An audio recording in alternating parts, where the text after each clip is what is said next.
Hi there, this is a video about the different types of counselling that are available and what exactly they mean. And I think it's necessary because I think it's one of the first barriers to counselling, that sometimes your doctor refers you to counselling and they say you're going to go to CBT, or that some person-centred therapy has become available. And like many people, you have absolutely no clue what these terms mean, like these three-letter acronyms. And I think it's a barrier to counselling, and I think it puts people off before they've even started, which is such a shame because counselling is excellent. And so here I am talking about the three main different types of counselling and what exactly they mean. So CBT stands for Cognitive Behavioural Therapy, and the idea behind this one is that your thoughts, it all starts with your thoughts, what you're thinking. Your thoughts will affect your feelings, and in turn your feelings will affect your behaviour and the actions that you take in life. So the idea is that if you can change your thoughts, then you can set up a whole sort of domino effect so that your behaviour and the life that you're living becomes a lot better. And so in CBT, people look at what they're thinking and they examine it, and they will be asked, is there any evidence for this thought? So if maybe what you're thinking is that your boyfriend is going to leave you and this is causing you a lot of fear and it's causing you to act in a jealous way, then firstly you would look at, is there any evidence for this? Have you, I don't know, found text messages? Is he acting different? That type of thing. Is it a past relationship that could have made you think this? And then it's about capturing those negative thoughts that you have. For example, everyone's going to leave me, and then changing them into something which is true, but which doesn't have any distortions within it. So something like, I have no evidence that my boyfriend is going to leave me, but if he does, I will cope. And cognitive behavioural therapy is normally used on the NHS. It's quite a short-term therapy, so within about 6 sessions people can start to feel a lot better. It can be very good for anxiety. It can also be very good for phobias. It's very practical, and some people like that. They like the practicality of going in there and examining their thoughts and looking for where there are flaws or faults in their thinking and changing it. Gives people something to do, some action to take. So they're the things that are good about it. On the other hand, it's not for everyone. It's a lot of hard work capturing those thoughts, writing them down, correcting them, noticing when you're thinking them. And this can almost make some people go more into their head. They can find it more unsettling than if they just accepted the thoughts.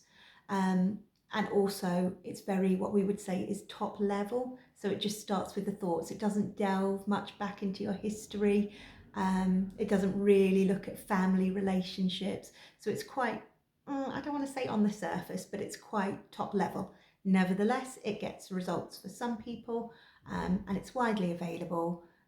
Can be delivered virtually or face-to-face, and the NHS will mostly fund 6, or if you're lucky, 12 sessions of it. Then there's psychodynamic therapy, and the founding father of this is, of course, Freud. Psychodynamic therapy, there are two main things about it. The main premise is that a lot of what we do and a lot of the actions we take and a lot of the choices we make are not conscious. They are somewhere in the unconscious. The reasons why we're doing this are somewhere in the unconscious, and it needs a therapist to help you make what is in the unconscious conscious, and that this can be done through analysis and interpretation. So people talk about like the visual of an iceberg, and that the top third of it is the conscious, what we are aware of in our everyday life, but that all the action and all the tension is going on beneath the surface, so that we make decisions and we automatically do things and we really consciously have no idea why we've decided to do it.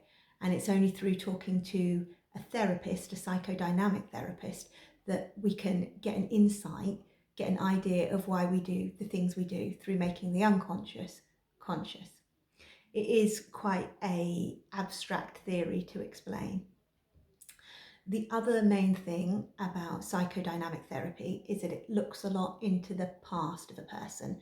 So you'll be looking at your childhood, the relationship you had with both parents, the relationship you had within your family, early formative, early formative relationships. All of these things will be looked at because there's something called the presenting past within psychodynamic therapy.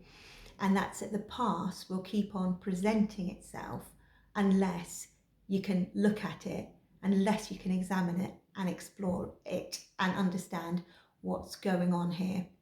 So a good example of this is that if your dad was a little emotionally unavailable when he was young, for instance, when you were young, sorry, because he was very busy with work or worried about money, something like that. If he just wasn't very emotionally available to you, then you may end up picking men like this as partners as you get older. And it's not until you sit with a therapist and you can make this link that you can almost then ideally put it to bed. You can move on from it. You can see what your patterns are, you can spot a pattern and you can move on. And that, in a nutshell, is the very complex area of psychodynamic theory. It's hard to get on the NHS. I don't think it's available on the NHS, or certainly not in the St Albans, Hertfordshire area. You'd mostly have to go private for it. It's also quite long-term work because there's such a lot of searching that needs to be done that none of this stuff comes up very, very sort of quickly or automatically. I will also link to a blog which I wrote previously. It's about therapy hangover, because I found more than any other therapy, psychodynamic therapy, because it's, you know, really getting in there and poking the hornet's nest, as it were.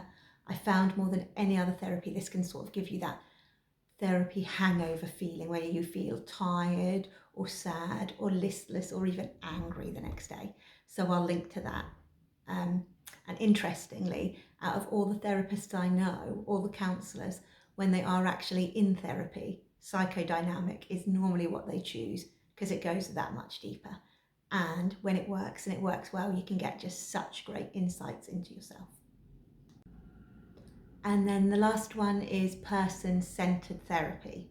And the central pillar of this is that the client, so you, me, the patient, will always know where their pain is, will always know exactly what their problem is, and they will always be able to sort it out. They will always be able to become the best version of themselves that they possibly can be.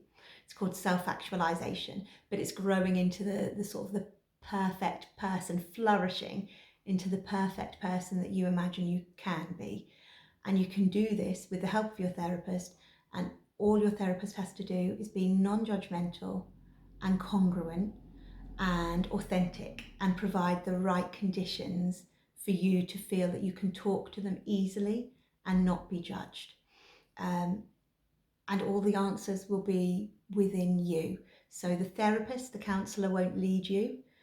You'll be in charge of leading the session yourself and deciding what you want to talk about and taking that session wherever you want to go. But that therapist will be right by your side. So they'll often paraphrase or hand something back to you or clarify, try to get like a deeper meaning, a feeling behind what you're talking about. But they'll never lead the session because that's up to you.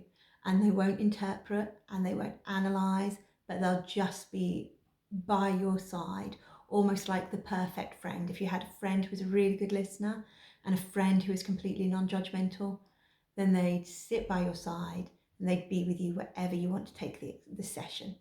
So you can explore where you are in the now, you can explore what went on in your childhood, you can explore your hopes and ambitions for the future, but that therapist will be right by your side, not directing you, but just following you wherever you want to go with this session. And it sounds so simple, but as a therapist, in reality, it can be one of the harder ones to do, because as a therapist, you just need to focus on those core conditions, make sure that you have the right presence for your client to be able to talk to you, and then trust that however bad their problems seem, whatever mess they're in at the moment, that they can come out of it, that they will know the answers themselves. So that is very briefly an overview of all the different therapies, the CBT, the psychodynamic, and the person-centered.